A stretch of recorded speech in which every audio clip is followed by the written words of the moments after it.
All right, welcome to the KVJ After the Show podcast.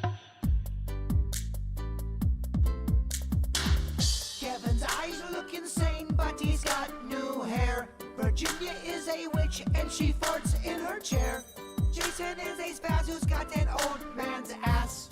Welcome to the After the Show podcast. Yeah, hello and welcome to the KVJ After the Show podcast. It is Friday. Yeah. Oh, how sweet it is.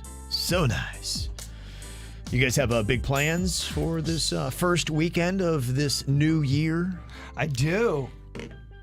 What are you going to be doing, Bird? What you got? I'm finishing up our podcast studio, so we can get Weird and Whatever going again. That's cool. Be number one priority. Nice. Very cool. It was going to be my priority over the break, and I wasn't going to go to Oregon. I went against the coin. A lot of people reminded me of that. They go, Bird, you went against the KVJ coin. Yeah. You weren't supposed to go to Oregon. Yeah. I did anyway. But you're also supposed to be dead by Christmas. Exactly. And you know.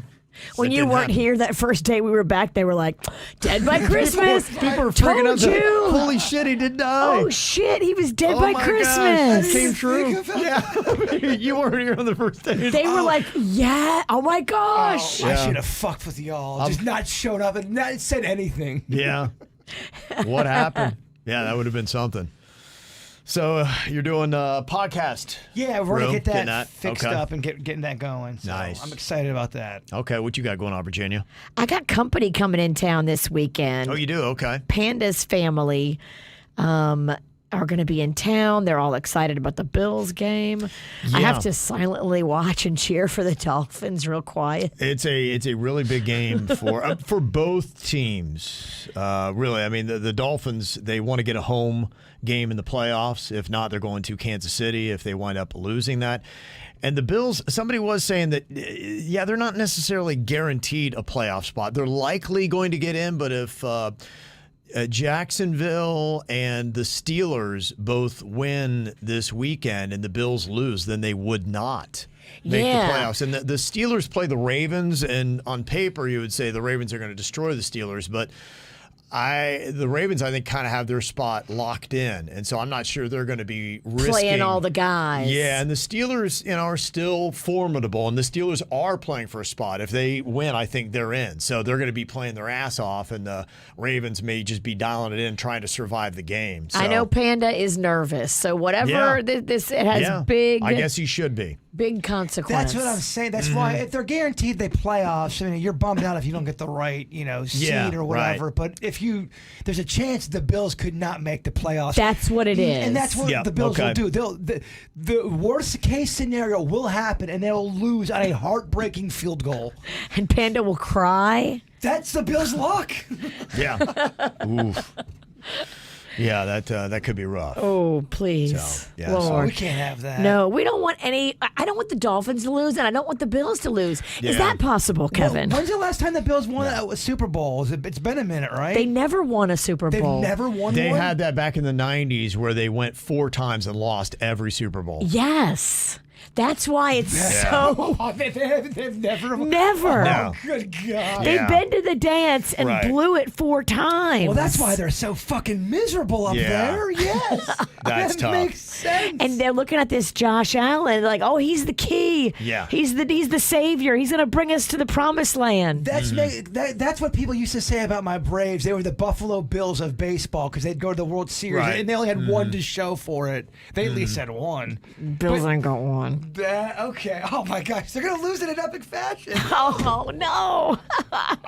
But then that means the Dolphins won, which I'm happy for the You Dolphins. just hope it's not a heartbreaking loss. No, and I know what those are all about. Yeah, If so you're gonna that's lose tough. in anything in life, Yeah. lose with a blowout. You think? Man, those heartbreakers, I can think of games back when I played, and the heartbreakers stay with you because you are so close. Gotcha. The blowouts, you kind of know halfway through the game you're gonna lose. And maybe it's to each their own, but Ohio State last year had a kicker that makes this kick, and they're playing Georgia, and he just freaking yipped it. I don't know what happened. He missed it, and the Buckeyes lost. They would have won the game. Like the Buckeyes thought they were going to beat Georgia, and the team that Georgia played destroyed for the national championship, and Ohio State likely would have done the same. And so it just, that really, I feel okay about that because I know that they were a few feet away. But when Ohio State got curb stomped by Florida in the national championship game, 41-14, I mean, that just was soul crushing. If you don't get redemption, I'd rather feel like, we were in it, we gave 'em a good game. Getting, to me, curb stomped that destroys your. I mean, ask a Florida State fan; they got curb stomped in their bowl game. To me, how's though, that feel? If you get that, if you're that kicker and that you had a chance to win that game and you lost it on that kick, and you never get a chance to redeem yourself, it's tough. I feel like that's gonna haunt. That haunts a lot of people. No. Does. And let's say you're not a football player, whatever field you respect or love. Let's say you got so close and you fucked it up at that last moment, and you never get a chance to redeem yourself. Yeah, it's tough, and that's the way sports is. They will never let you forget it. That's the way life is, Kev. Yeah. She's right. I was watching I told you the Beckham thing. If you can, it really the thing that's on Netflix about David Beckham and his family and how big they were, because it was back in the mid to late 90s is when he was really getting great at soccer, and she was a Spice Girl, and it was their relationship, and especially in England, they were bigger than the royalty there. And I believe was crazy. it. Yeah, and it was a World Cup, and soccer's huge. In the rest of the world, it's not that way in America, so you may not be able to relate. But in the rest of the world, it's everything. And so they're in the World Cup, which is the biggest. You're representing your whole nation, your whole country. And David Beckham, the first time he got into the World Cup, he did something where he got a red card and got kicked out, and they lost because of that. Ooh. And they said that he was vilified for years and didn't get another shot for 4 years. For 4 years, he was hated in England. Everywhere he went, he would get booed, and they had to get extra security, and it was a really rough run for him. I know a guy who, anytime he gets drunk, he will bring up this game when we were 12 years old at All Stars. We were gonna win and go on this big championship thing, and the substitute kid dropped a pop up.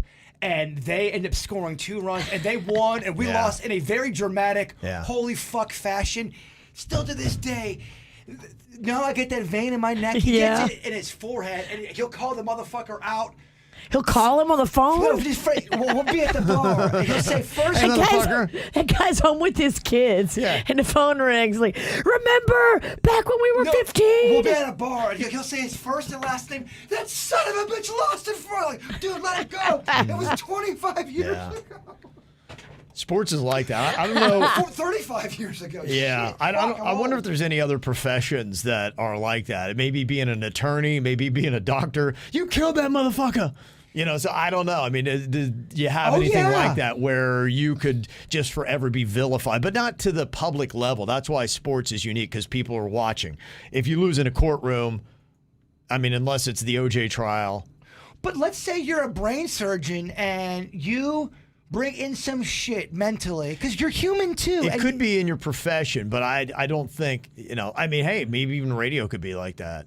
Well, there are some radio people that have stepped out of bounds. This guy, I think his name was Cadillac Jack, and he did, I can't even remember what it was. I think it had a racial undertone. No. And he was a big-time DJ and just disappeared.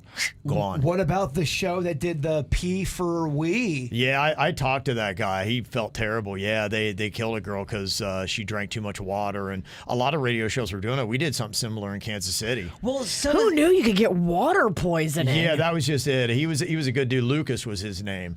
I remember. He was a very talented dude, and I don't think he got back in the industry. I think it ended his career. Well, I remember when that happened, that We stunt happened, that's when things started to change with stunts for the show. It did, yeah. Even with our show, that people, corporate started to really kind of, and that might have been, I can't remember if me being in the popcorn box was before or after the P for We. It was after. Okay, it was after. Yeah, they were not happy about the fucking popcorn thing at all. Yeah. Because of all the legal stuff that has happened throughout the years. We went through a 20-year run with so many lawsuits that we have to run everything through legal now. We have a legal team, and that's all they do. They listen to all the dumbass ideas we throw by them and like, no. Well, I just remember being in the hospital after the popcorn stunt and hearing from 7 bosses those motherfuckers didn't even know who I was. And I'm going, why am I hearing from so many? And none of them were that happy. They knew when they saw that medical bill. That was it. Because they know your name then. Well, I was in the hospital for over 2 days. That's not cheap. No. Yeah. It was terrible. They were not happy. I remember that. I was on the phone pretty much the whole weekend, and the Queen had booked a little getaway for us and the Keys at nice Chica Lodge, I think it was. Oh, nice during the place. popcorn stunt? Yeah, so I had that scheduled. You were in the hospital. I'm like, I can't go. She's like, you got to go. So I go, and I'm on the phone the entire time. The Queen is so pissed. Like, it was just it's fucking terrible. It was a terrible weekend. I mean, I know you had it worse because you're in the freaking hospital, and I felt for you, but I was not having a picnic. Do you remember what they did? They gave Employee of the Month to Mariana because she stayed next to me in the hospital. I'm like, motherfucker, I was in the popcorn box. That was the ultimate insult. That was the ultimate insult. The ultimate insult. It was the ultimate fuck you. Like, I did the worst. That was so unbelievable. That's rich. Oh, it was so insulting. And they gave it to her in front of the whole entire company. Yes. It's like, son of a bitch. This just proves the radio's fucked. That was hysterical. It is hysterical. I mean, it's hysterical. Yeah. You could not stop laughing. Oh, my gosh. Oh, yeah. I couldn't even believe it. I'm like, I thought it was a joke. And then I kept looking, I'm like, they're not kidding. They're giving it to Mary. And they have a straight face. At first, I thought it was a troll job. I'm like, that's pretty funny. I'm like, that's a great troll job. And then when I realized it wasn't a troll job, I'm like, holy shit. And I think it was for her staying at the hospital. Yes, it was. I was like, what? It was pretty unreal. Oh, good times. Good times. Yeah. So it was all messed up. All right. Let me see here. Got a whole bunch of emails here. Brenda was talking about the jingles that seared themselves into your brain, and you can just boom like that, recall it like it's nothing. She said, how about the jingle from Coca-Cola in the 1970s? I'd like to teach the world to sing. Oh, that was a big one. Perfect harmony. I remember because I was a young kid, and there was, because I remember it was kind of like a hippie type thing. Yes, very Manson-like. And there was some chick, and she was kind of hot. She had on I remember she had on a white top, and I don't think she's wearing a bra. And I was like, I'm like, why do I like this? I'm into this. I was like, why am I oddly so into this? I feel funny downstairs. Yeah. Let me see. Daniel said, yeah, Kev, you and V both said you guys used to work in New York radio. Do you guys remember the old Rockaway bedding commercials? The 1-800 mattress commercials and the PC Richards commercials on the radio in the mid to late 90s. I remember PC Richards. Okay, yeah, I think I do remember that. One with the Rockaway bedding commercials ended by saying, Rockaway bedding, yeah. Okay, I don't think I remember that one. I don't know Rockaway Bedding. I do know PC Richards. Wasn't Crazy Eddie? Wasn't he out of New York? Might have been. I remember some of the places that we didn't. I remember Nobody Beats the Wiz. That was, they would advertise everywhere. Do you remember that? Yeah, maybe I do remember the 1-800, but I do think I remember some mattress place. I think I had to go to it. So maybe that was where I was going. Crazy Eddie, these prices are insane. Yeah, I think I recall. What happened? That was so popular, and they would run that in Florida because we knew about it down here. So clearly that was syndicated, right? Or that was a Crazy Eddie, was he furniture? I think he was furniture. So that whole thing, and I know about this because I worked with a guy in radio who was a sleazy sales guy who did a lot of the voiceover work for the going out of business campaign. That's what it was. So this was a nationwide, I call it a scam, because if you tried to pull it today, I think the FTC would come in and say, wait a minute.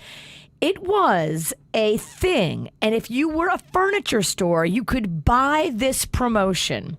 And Crazy Eddie and his team would come in, or something like Crazy Eddie would come in and they would create this whole campaign that was called Going Out of Business. But the store wasn't going out of business. It was just like a way to get leads in, people thinking that they're, in liquidation. This place is going out of business. We're going to get deals. We're going to get deals because everything must go. But it wasn't everything must go. It was just a trick of a sales idea. I don't think you could do that today. I don't think you could either. yeah. I knew the guy because he was a sales guy that I worked with at a radio station who also was a voiceover guy. And he did the voiceover, everything must go, no price refused. And I find it so weird that a New York sales guy was sleazy. I am shocked. Because we had some, baby. Oh, fuck. Wow. I think back to this. I've met some sleaze balls in my life. We've had a few New Yorker. Yeah, forget about it. We were talking about going cashless in a new law that might be happening in Florida this year. They're trying to push through that you cannot have a cashless venue. All these sports arenas, pretty much everything in South Florida is cashless. And got an email saying, I was working at Busch Gardens, and back in March of 2023, there was talk about them going cashless as well. So, I imagine maybe the theme parks will do it, for all those kind of reasons. They said, but I saw a lot of grandparents coming in with kids and all that, and they were all dealing with cash. But, I personally think it's a bad idea. But then again, they charge $5.26 after tax for a bottle of Dasani. So, Yeesh. yeah. So, The you worst probably thing start ever is when you have to get the surcharge for taking money out of the ATM, and then one of the keys is the worst. I feel like they change depending on the season. I feel like there was one time I went down to the keys to get money out of an ATM, and it was a $20 surcharge. $20? Am I making that up? Am I? That feels like strip club prices. I know for a fact at one point there was a $10 surcharge to get money out, but I could have I think swore. I paid $10 at the strip club. Yeah, oh yeah, they know how to fuck you. You need the money. You need cash. It's kind of like getting liquor on the airplane. There's nowhere else to get liquor. They're gonna get you, and they got me. And you can't smuggle it anymore like in the good old days. I don't have the balls to smuggle. We were talking about You could actually smuggle in between your balls. Your balls are pretty big. I had to leave a bunch of weed stuff back behind Oregon, and we were talking about it before the podcast today of how you'd even try to smuggle it in. I would never do it because it would give me the worst anxiety. Smuggle nuts. The whole time I'm thinking they're gonna fucking find it. I can't enjoy this plane ride. I'm not the right guy to smuggle. But we were talking about ways you could do it and get away with it. Not that we're condoning that, of course. It just does suck when you gotta leave good stuff behind. Still got some people chatting. I saw we received a tweet from Film Grouch said, okay, let's settle the debate once and for all.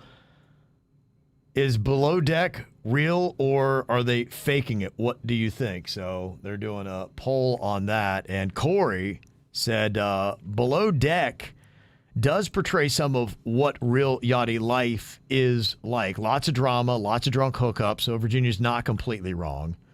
So this is somebody that was a stewardess on a 110-foot yacht. See, I told you it looks real. Mm-hmm. I've seen that shit. That shit is not real. Below Deck? That reality show? It's so real.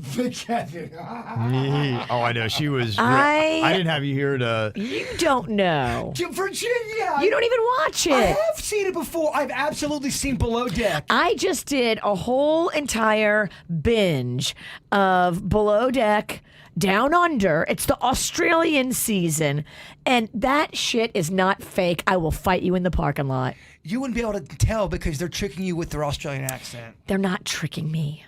I can tell. You're right, Pumpkin.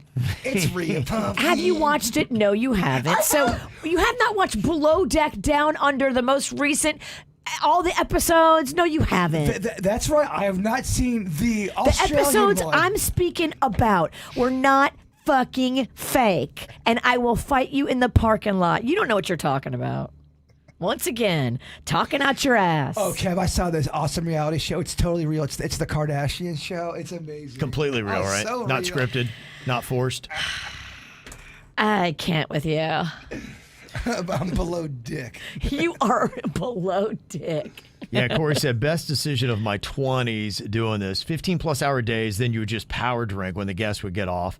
Some of the guests could be great. Some were disgustingly awful. Yeah, that's how it is on the show. Okay. Some are awesome and they bond with the crew. Some are complete monsters, terrorists at sea. But it's so funny to see the contrast. And the people that go on that show, the guests, they know they're going on a television show, and it's different in some ways than regular yachting. Like that whole thing with the cash tips at the end, that's for TV, and people have said that's for TV, but they acknowledge that's for TV.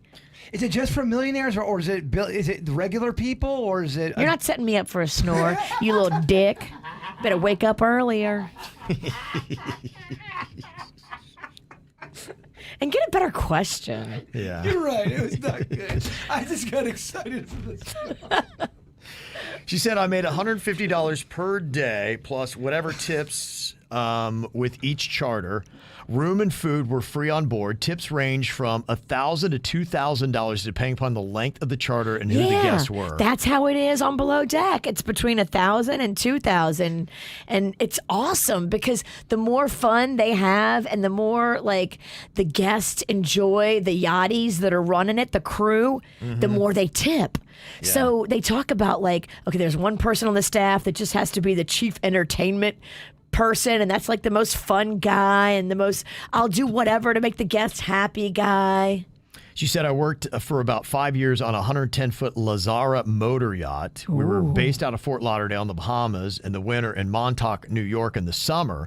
The owner of the boat worked on Wall Street and was on board part-time when we were in Montauk. We would charter many trips out of Atlantis in the Bahamas. For about 10 days, we had Anna Kournikova and Enrique Iglesias on board. Wow. They brought his manager, which was his best friend, and his wife. Very nice people. Enrique was a jokester. He took the jet skis out near one of those day trip snorkeling boats and mooned the entire party, just riding with his butt out. Great tippers, $2,000 each per crew member. Wow. The only other celebrity we had on board was Dan Marino. We were docked behind his house in Fort Lauderdale. He would come on board and have beers with the captain. So pretty cool stuff. And she said Stuart, Florida has a school called Chapman School of Seamanship.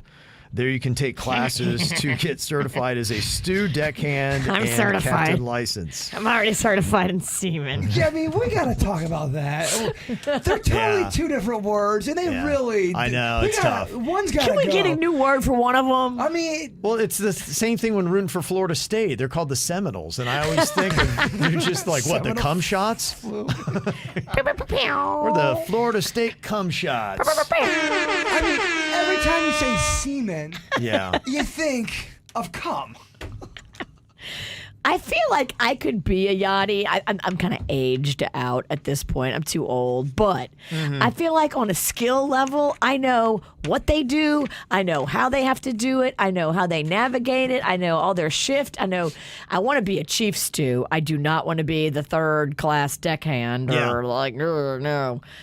I think It sounded cool. Like I said, my daughter had, met a few of them over the summer, and it sounded like, describing their lifestyle sounded pretty cool. I see more of you as a beef stew.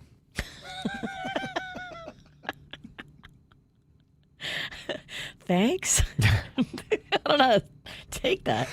You said chief stew. It just rhymes is all. Beef stew. Let me see. To answer your question earlier, Jay Bird, we had a prison meal discussion. What is it like? Is it the same slop every day? And Justo said there is normally a 2-week rotating menu. So, yes, like school, you can figure out what's coming for the day. That's what I'm wondering. And see, if I was in prison and I knew Taco Tuesdays was coming up or whatever, those are the little things that would get you through prison, in my opinion. If you had those small little wins, if you're doing a 5-year stint, you're going, all right, I gotta. As 5 years is a long time. What's gonna help me get through? I have to have little wins. All right, we're gonna have tacos on Tuesday. Ass play Saturday. Well, all right, whatever. Pick your poison. Whatever's gonna get you through that time. Gay for the stay. If ass play and tacos is your thing, It's going to go by quick. You might not want to leave. I think some people do get institutionalized and don't want to leave. Yeah, I was reading a thread on that, and people were talking who had done some time, what it was like. And they said one of the things that was tough about it, a lot of people were normal and it's fine, but there were also a lot of nut jobs in prison. And they were saying, and look, I think this is really something that America needs to look at, because we closed a lot of the mental hospitals. Right. And now they have just put them into the prison system, and it's not good for anybody. No, if you got a crazy guy Yeah. who doesn't even understand that he committed a crime and Right. he's just going buck wild and that's your cellmate, fuck. Yeah. And that's what they're saying was so challenging about it, was when you get those flare-ups. And it's like, man, that's what's tough to navigate. Well, you could, it's the luck of the draw. You could, get roomed up with a guy like Denny's who's all peaceful and just, did some shit and, he's just doing his time. Or you could get a fucking maniac. Like a bipolar feral cat. He's like, what are you doing here? Yeah. Well, I strangled all of them. Love to strangle. All of who? All of them? I'm like, oh, fuck. Yeah. Yeah, that would, imagine getting a horrible roommate in prison. And he's like telling you he can't wait to strangle you next. A violent one. Yeah. And you're not a violent person. And you're like, you what have the to, you have to go poop in front of this motherfucker. You have to go to Right. bed. That would suck. Man. Yeah, that's what they're saying. They were saying that, these people, can just snap at the slightest thing. You don't even know what it's going to be. Good Lord. Yeah. That would not be cool. Another person said what is tough is you can be put on a disciplinary diet for a week and get something just called slop. It was made much like pig slop. They would take edible kitchen scraps, both from the prison kitchen. I think even some outside restaurants would donate. They'd mix it with slightly sour milk, too off to drink but not yet rotten, and they blend it in with like a smoothie. They'd boil it to kill the germs, and then they would serve it to you. Whoa. Sometimes they'd even add in a bunch of vinegar at the end, too, before serving. Are they deliberately trying to give you shitty food? Yes. To be a dick? That's your punishment. Yeah. They're That was just giving you nutrients just to kind of get through the day. Yeah, and another person said, we actually feared the COs, I guess the commanding officers, more than the fellow inmates, because if you anger them, they can absolutely make your life hell, and there's no too little recourse. Correctional officer, maybe. Correction officer, that's right. Yeah, Military, I've heard some stories. Yeah. Don't get on the bad side, Virginia. Just don't go to jail. I've also heard too sometimes there's where the correctional officers fucking people. I just saw today, there was a story of a woman that somehow wound up pregnant, and they noticed she was pregnant after being in there for a year and a half. She was incarcerated. Yeah. And then got all pregnant. Women's prison, yeah. Oh. There was another one where the woman was the correctional officer and she helped the guy escape. They went on the lam together. Right. Yeah, I remember I think that she had a story. husband too. Yeah. It was weird. I remember that. Some of the other stuff that people were saying, it's very similar to the military. Never-ending boredom punctuated by brief moments of extreme violence. Wow. Yeah, the boredom would be awful because I think someone wrote us and said you only get an hour, maybe 2 at the most, to go out to the yard. Okay. I think it was just an hour, and the rest you're in your cell. Yeah, that's or rough. You're walking around. I guess are you walking around? I don't know. Well, they said, one person said, yeah, you walking out of the gates with nothing and no place to go. So that was kind of it. Even if you get out, it's like, oh, yeah, I get to go get slop. I try to find someone cool, build my own faction, and then invent some games. That's what I try to do. All right. They would love you. Yeah. You would be a top item at Ass Play Saturday. Yeah. He wouldn't be a top. He'd be a bottom. Yeah. Hey guys, want to play some games? Nope. Here's a game. It's called Hide the Sausage. Bend over. Pass the time. Got some ideas. Want to play with me? Pass the lube. This one doesn't get lube, Virginia. I would be. Oh, it would not be. Yeah, you're taking a dry run. Yeah, I don't think you should have a upbeat, positive attitude in prison. I think they're going to take advantage of that. You need to try to blend in with the wall. Yeah, I think you're right, man. He comes skipping up and tries to high five him. Hey, guys. Hey, guys, I'm here for 5 years. I want to play some games. Pass the time. Somebody said you also got to get used to the 24/7 noise, including snoring at night and the smell, but you never get used to the absolute soul-sucking boredom. See, that's what it's really that's what's tough. Don't go to prison, kids. Yeah, no But doubt. imagine being in prison and you have to sit in there and you're innocent. How fucked up that would be. Yeah, That they would just- be so They just fucked had a up. story of a guy that had been in there. I can't remember what it was. It was like a long ass time, And it's 30 years, something like that. And it's one of the bad crimes. And people, your Yeah. loved ones think you did it. Everyone thinks you did it, and you're rotting in prison alone and knowing you didn't do it. That is fucked up. No doubt. That person Absolutely. deserves money if they ever get out. And they do. They get them money. Not enough. I agree. Yeah, then they're getting more and more of those cases, unfortunately. Well, there was one case. It was a cold case where the husband looked like he did it, and everyone thought the husband did. For 20 plus years, people other than his immediate family thought this motherfucker killed his wife. And it was a complete stranger, and they found it through DNA. And they go, this ruined my father's life. For not only did we lose our mom, but the whole neighborhood thought my dad murdered her when we know he didn't. And they even said there was family members that thought he did it. Damn. I mean, that's just fucked up. Thank goodness for this DNA stuff now. Yeah, thank goodness, because you can actually like track it back and find out and vindicate and let these people out. It just breaks my heart when you hear about people that, were taken advantage of, maybe because they weren't the brightest, maybe they didn't have the best job, maybe they didn't have the best thing going on in their lives, and they were the scapegoat for some guy, some cop that wanted to make this case go away. It's so sad. To me, it would be awful because let's say the Mexican queen went missing and never found.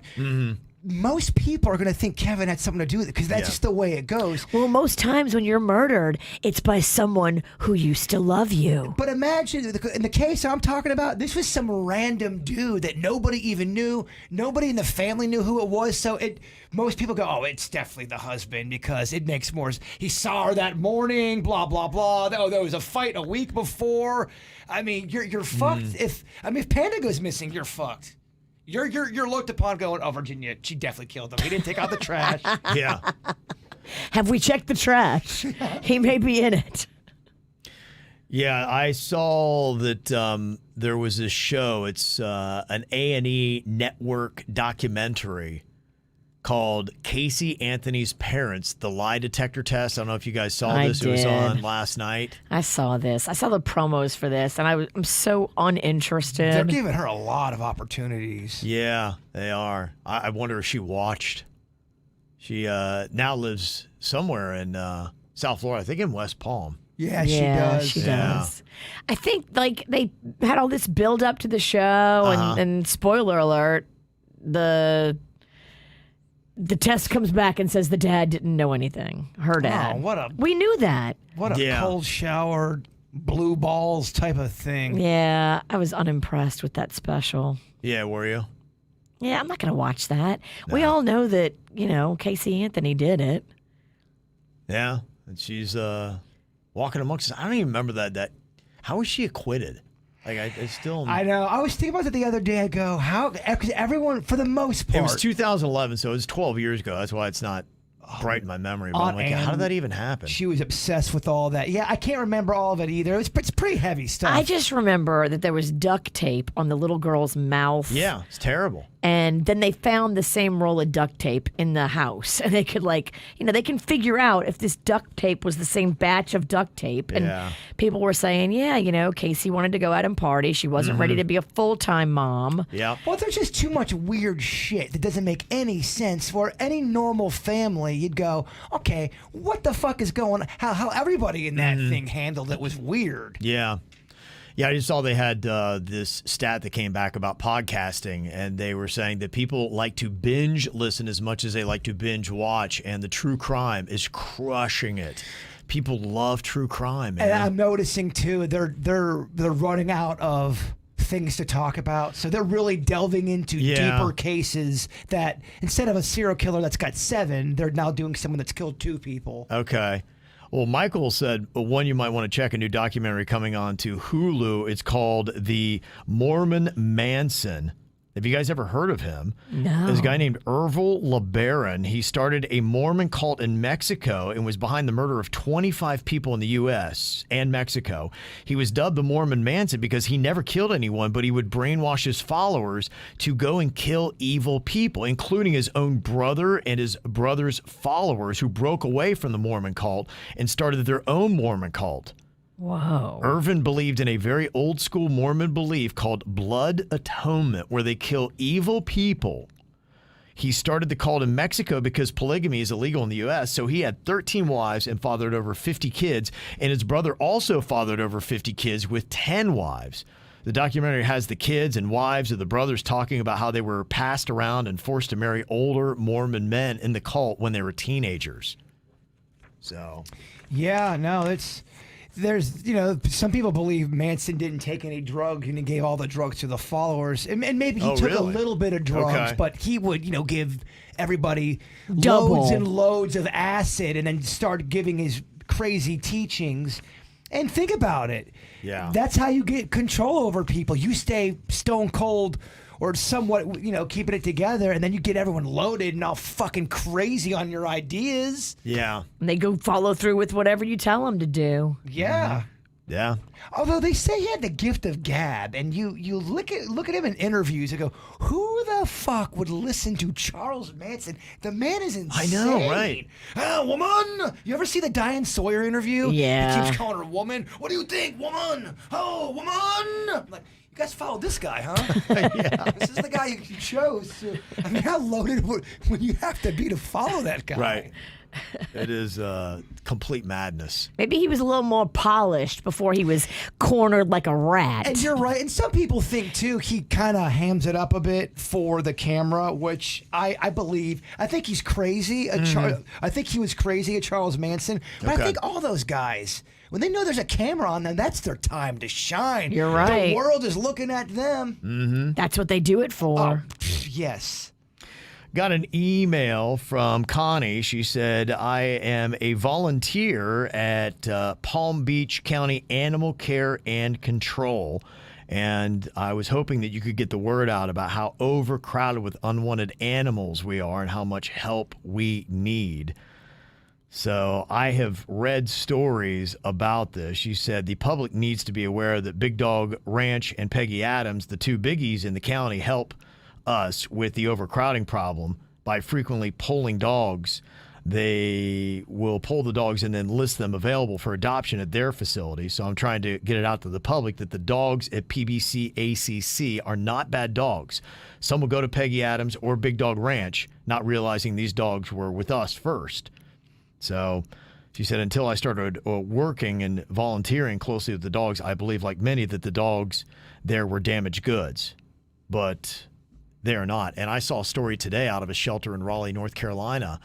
They're no longer accepting owner surrenders so that staff can keep caring for the genuine strays who need help. Apparently, they said we are seeing more animals come in than we've seen in the last 3 years, and the timing of which suggests people are abandoning their COVID-19 era pets. Aww. People were home a lot. They wanted companionship, so they got pets, and it's 3 years later, and they're like, okay, I'm over it. Rent goes up, pet deposits go up, and people are running out of options. Unfortunately, we are the last stop with that, and sometimes they have no other choice. Look, if you really care about your animal, it's not the cheapest venture. I'm not going to lie. It's expensive. It is. It's very expensive. You had the stat one year, Kev, about if you legit take care of your pet, how much, especially a dog owner costs. And then if your dog gets sick on any level, they like to usually get sick right around 1 a.m. So you have to take them to the emergency vet, which is way more money. That shit is not cheap. They like to get sick. Oh, Chewy love to get sick past midnight.